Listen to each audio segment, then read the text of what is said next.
Chicago Review Press presents 5 Chimneys by Olga Lengyel. Narrated by Jennifer Wydra.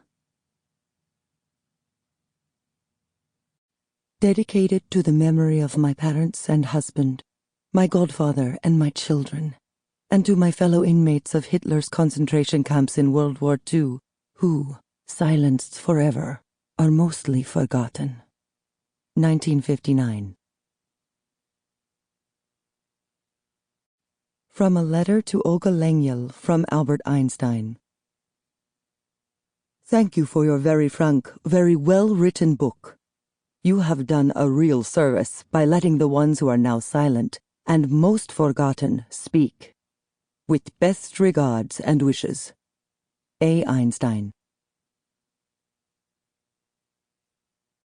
Chapter 1. 8 horses, or 96 men, women, and children. Mea culpa, my fault. Mea maxima culpa.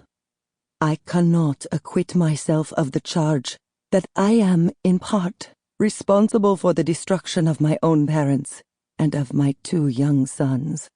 The world understands that I could not have known, but in my heart, the terrible feeling persists that I could have, I might have, saved them.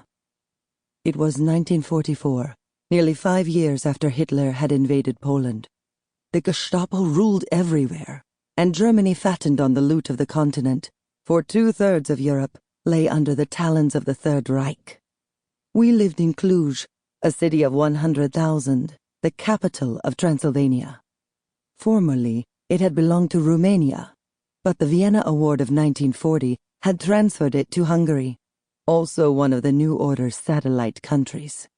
The Germans were the masters, and though one hardly dared to hope, we sensed, nay, we prayed, that the day of reckoning was not far off. Meanwhile, we tried to stifle our fears and go about our daily tasks, avoiding, whenever possible, any contact with them. We knew that we were at the mercy of ruthless men, and women too, as we later learned. But no one could have convinced us then how truly pitiless they could be.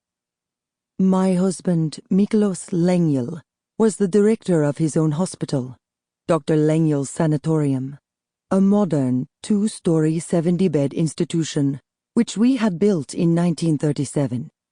He had studied in Berlin, where he had devoted a great deal of time to charity clinics.